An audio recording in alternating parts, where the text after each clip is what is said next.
आज के इस लेक्चर में हम लोग पढ़ेंगे कि जो लाइट का डुअल नेचर होता है वो क्या है। इससे पहले वाले लेक्चर्स जो वेव ऑप्टिक्स में आप लोगों ने देखे उसमें हम लोगों ने डिस्कस किया था कि न्यूटन की कॉर्पस्कुलर थ्योरी क्या थी, जिसमें उन्होंने नेचर जो है लाइट का उसको डिस्क्राइब किया। उसके बाद हाइगन ने वेव थ्योरी दी थी, वो किस तरह से एक्सप्लेन करती है लाइट के नेचर को।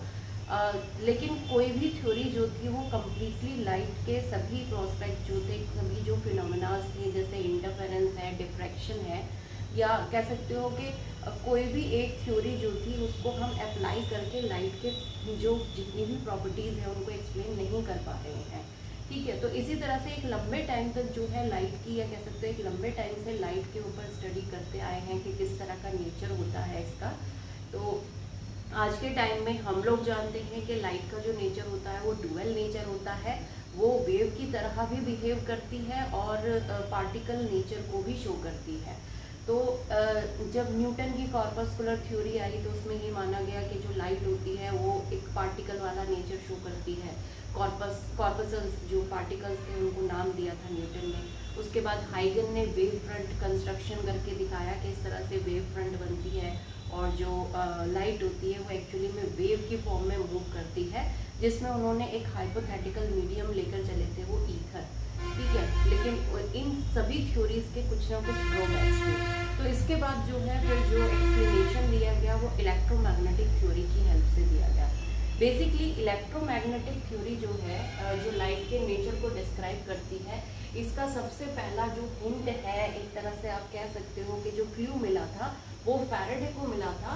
इन्होंने क्या देखा कि जो पोलराइजेशन होता है लाइट का, जो प्रकाश का ध्रुवण होता है, उस पर मैग्नेटिक फील्ड का इफेक्ट पड़ता है।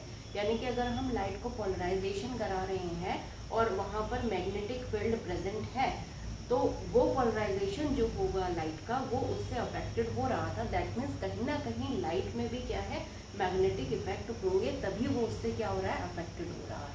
उसके बाद 1873 में मैक्सवेल ने ये शो किया था कि जो इलेक्ट्रोमैग्नेटिक रेडिएशन होते हैं उनकी स्पीड जो होती है वो लाइट की स्पीड के बराबर ही होती है। और प्रिडिक्ट किया था कि इन्होंने मैक्सवेल ने कि जो लाइट होती है वो एक्चुअल में हाई फ्रिक्वेंसी इलेक्ट्रोमैग्नेटिक वेव्स होती हैं।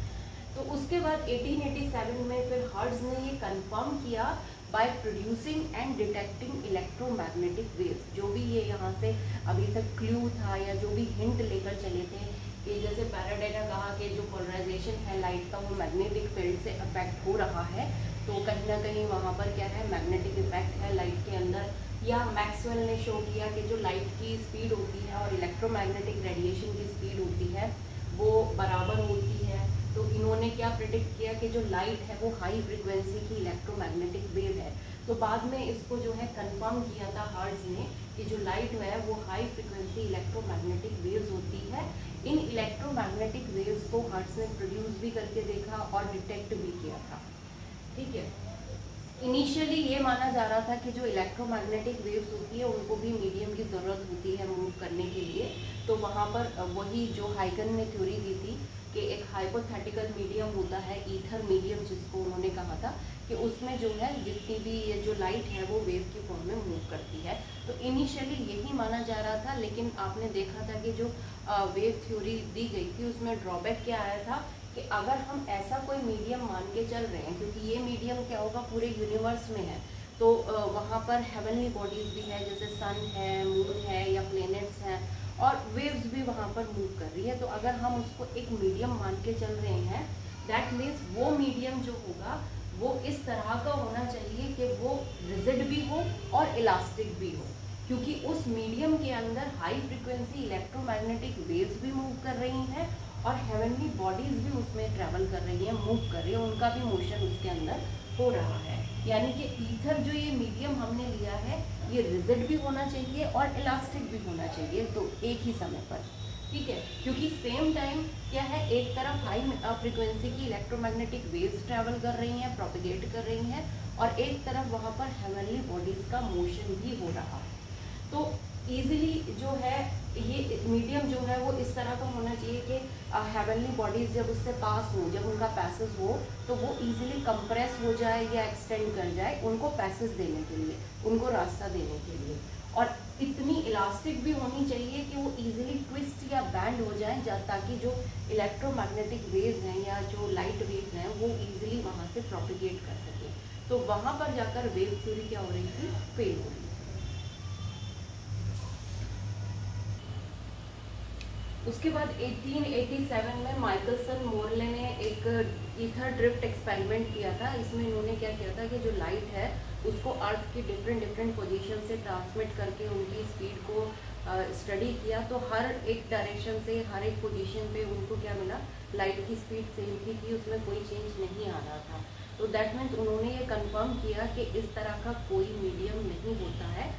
हाइपोथेटिकल ईथर जो हम मान के चल रहे थे कि ईथर मीडियम जो होता है वो नहीं है स्पेस में। लाइट यानी कि इलेक्ट्रोमैग्नेटिक थ्योरी के बेसिस पे अगर हम कहें तो लाइट क्या है, एक self sustaining high frequency electromagnetic theory waves होती हैं, और इस थ्योरी को हम फील्ड थ्योरी भी कहते हैं।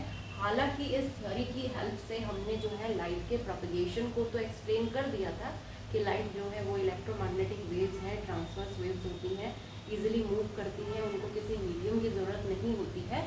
लेकिन जो प्रोसेस होता है एब्जॉर्प्शन ऑफ एनर्जी या एमिशन ऑफ एनर्जी, किसी भी सरफेस से जो एनर्जी निकलती है या उसके अंदर अवशोषण उसका होता है, एब्जॉर्प्शन उसका होता है, इस प्रोसेस को हम इलेक्ट्रोमैग्नेटिक थ्योरी की हेल्प से एक्सप्लेन नहीं कर पा रहे थे। तो उसके बाद फिर आगे मैक्स प्लैंक ने क्वांटम थ्योरी दी थी। वो हम देखते हैं कि क्वांटम थ्योरी में किस तरह से एक्सप्लेन किया गया।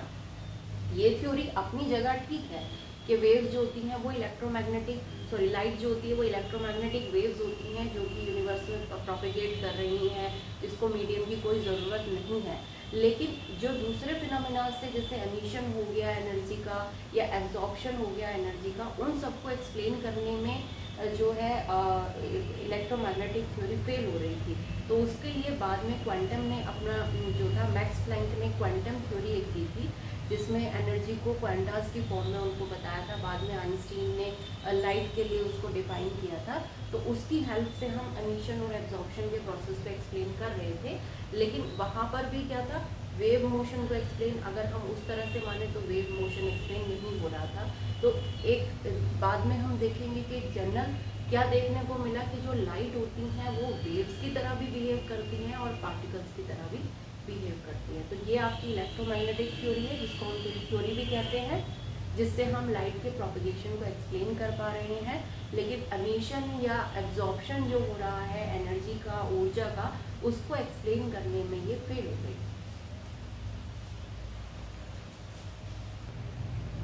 इसके बाद इलेक्ट्रोमैग्नेटिक थ्योरी के बाद आपकी आई थी क्वांटम थ्योरी, जो कि 1900 में मैक्स प्लैंक ने ब्लैक बॉडी रेडिएशन पर एक एक्सपेरिमेंट किया था, जिसमें उन्होंने एक कंक्लूजन ये निकाला था कि जो कोई भी सरफेस जो होता है उससे एनर्जी का एब्जॉर्प्शन या एमिशन जो हो रहा है वहाँ पर एनर्जी का, वो कभी भी कंटिन्यूस नहीं होता है, डिस्क्रीट होता है। यानी कि एक कह सकते हैं कि एक तरह से पैकेट्स की फॉर्म में होता है। एक इंडिविजुअल अमाउंट जो होता है एनर्जी का एक टाइम में ट्रांसमिट होता है, ठीक है। कंटिन्यूसली वहाँ पर एनर्जी का फ्लो नहीं होता है, यानी कि जो एनर्जी होती है वो पैकेट्स की फॉर्म में ही ट्रांसफ़र हो सकती है एमिशन या रेडिएशन या एब्जॉर्प्शन के टाइम पे। तो कोई भी थर्मल एनर्जी है या लाइट है, दोनों के केसेस में क्या देखा गया कि जो एनर्जी का ट्रांसफ़र हो रहा है, जो एनर्जी जो है एमिट हो रही है या एब्जॉर्ब हो रही है, वो इंडिविजुअल अमाउंट्स की फॉर्म में हो रही है, जिस अमाउंट को इन्होंने नाम दिया था क्वांटम, जिसमें हर एक क्वांटम की जो एनर्जी थी, यानी कि एक पैकेट की जो एनर्जी है वो बराबर पाई गई थी E=h/ν के, जहाँ पर न्यू जो है वो उस रेडिएशन की, चाहे वो थर्मल रेडिएशन है या लाइट है, उसकी फ्रिक्वेंसी है, और h यहाँ पर प्लैंक्स कांस्टेंट है, जिसकी वैल्यू जो ऑब्जर्व की गई थी वो कितनी निकल के आई थी, 6.67 × 10⁻⁻34 जूल सेकेंड्स के बराबर। दैट मीन्स उन्होंने ये क्लियर कर दिया था कि जो एनर्जी होती है किसी भी सरफेस से अगर एब्जॉर्ब हो रही है उस पर या एमिट हो रही है वहाँ से, तो वो पैकेट्स की फॉर्म में होगी, कंटिन्यूसली नहीं होगी। और उन एनर्जी के पैकेट्स को उन्होंने नाम दिया था क्वांटम। एक क्वांटम के अंदर जो एनर्जी होती है वो h/ν के बराबर होती है।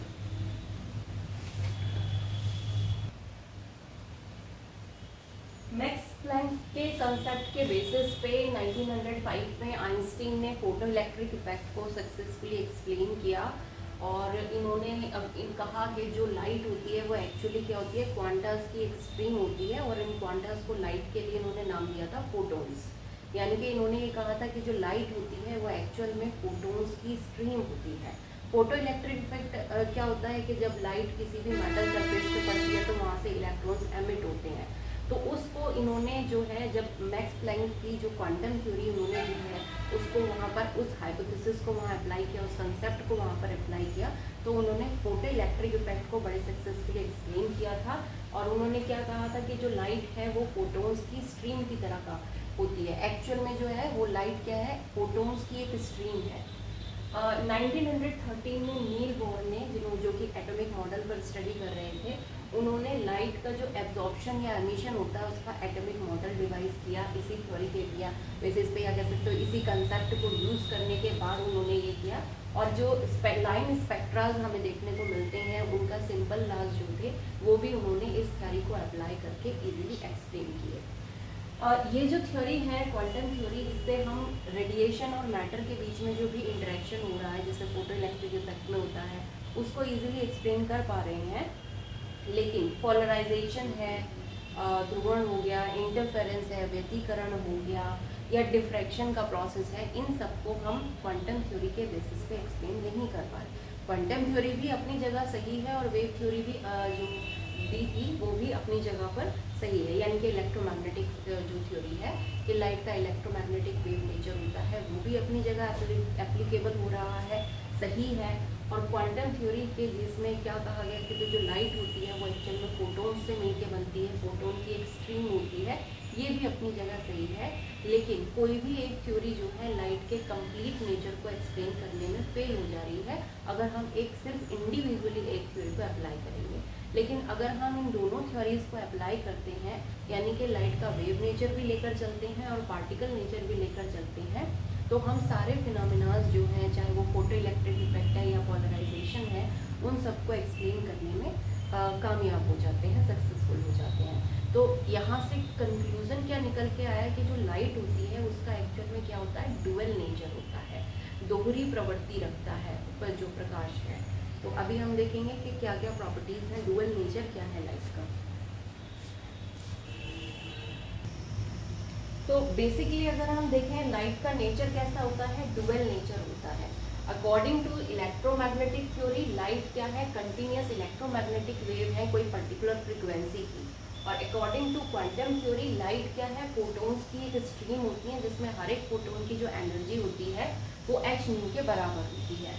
यानी कि अगर हमें लाइट से जुड़े हुए सभी एक्सपेरिमेंटल फैक्ट्स को एक्सप्लेन करना है सक्सेसफुली, तो हमने दोनों ही कंसेप्ट जो हैं या दोनों ही जो मॉडल्स हैं हमारे, उन दोनों को ही एक टाइम में कंसिडर करके चलना पड़ेगा।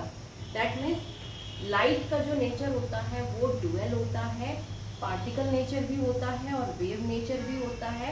पार्टिकल का मतलब हो गया प्रिसाइजली लोकलाइज्ड इन स्पेस, यानी कि पार्टिकल क्या होता है, जिसकी एक पर्टिकुलर पोजीशन होती है स्पेस पे। यानी कि लाइट क्या है, कहीं पर पार्टिकल नेचर भी शो कर रहा है, वो डिपेंड करेगा कि किस तरह की फ्रीक्वेंसी है किसी पर्टिकुलर रेडिएशन की किसी पॉइंट पर, तो उसके बेसिस पे होगा कि वहाँ पर उसका पार्टिकल नेचर डोमिनेट कर रहा है या वेव नेचर डोमिनेट कर रहा है। यानी कि कहीं पर हमें क्या लगेगा कि वहाँ पर उसका पार्टिकल नेचर है, यानी कि एक पर्टिकुलर पोजीशन है, एक लोकलाइज्ड है वो, और कहीं पर हमें क्या देखने को मिलता है, उसका वेव नेचर देखने को मिलता है।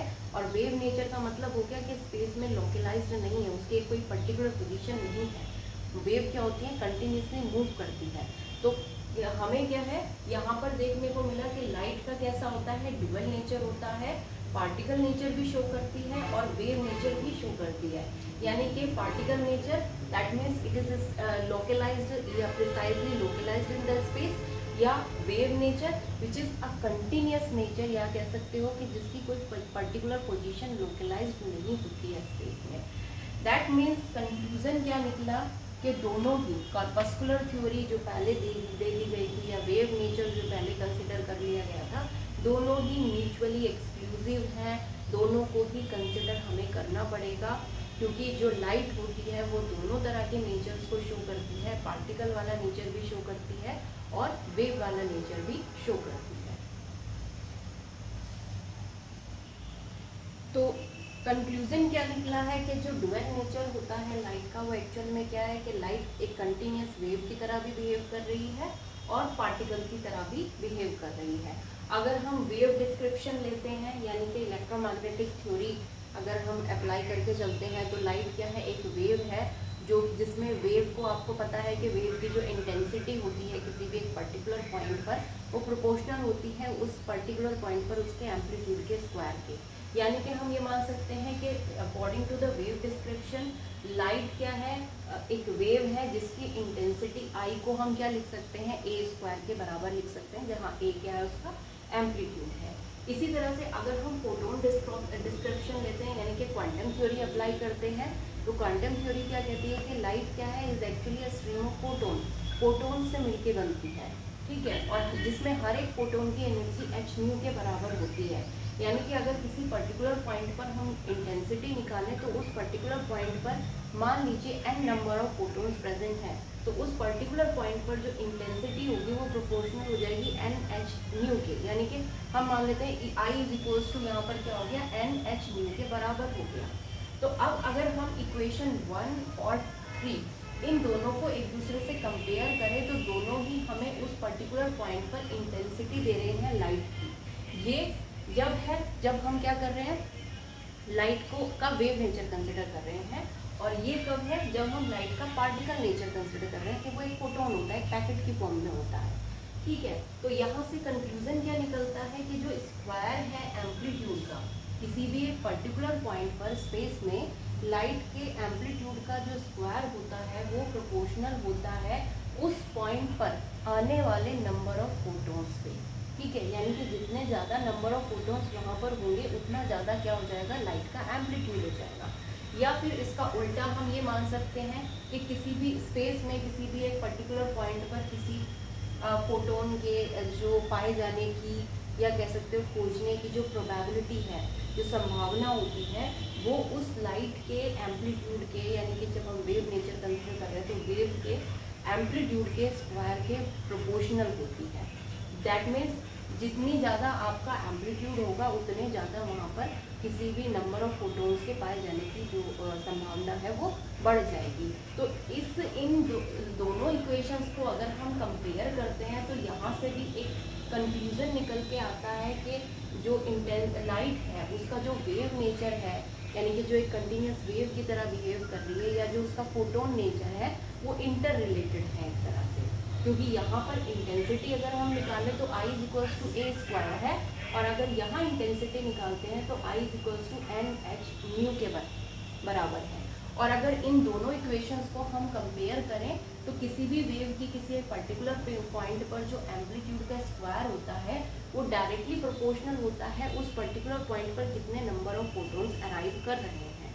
या दूसरे वर्ड्स में किसी भी स्पेस में या किसी भी पॉइंट पर नंबर ऑफ फोटोन्स के पाए जाने की जो क्षमता होती है, जो प्रोबेबिलिटी होती है, जो संभावना होती है, वो डायरेक्टली डिपेंड करती है लाइट वेव के एम्पलीट्यूड के स्क्वायर पे। That means both the things, continuous nature जो वेव नेचर है और जो पार्टिकल नेचर है, these are interrelated to the light. अब अगर हम एक एग्जाम्पल की हेल्प से एक्सप्लेन करते हैं लाइट का डुअल नेचर क्या है, तो अगर हम लाइट का इलेक्ट्रोमैग्नेटिक स्पेक्ट्रम देखें, ठीक है, यहाँ पर हमने मान लीजिए इसको इस तरह से वेव की फॉर्म में शो कर दिया है। तो ये आपका जो एंड है वो लोअर फ्रीक्वेंसी एंड है, यानी कि इस तरफ अगर आप जाओगे तो फ्रीक्वेंसी डिक्रीज होगी, और अगर इस तरफ आप जाते हो तो फ्रीक्वेंसी क्या हो रही है, इंक्रीज हो रही है। दैट मीन्स ये पोर्शन हो गया जहाँ पे आपको रेडियो वेव्स या टीवी वेव्स ये देखने को मिलेंगी, और ये वो एंड हो गया जहाँ पर X ray, gamma rays, ultraviolet rays ये सब आपको देखने को मिलती है, ठीक है।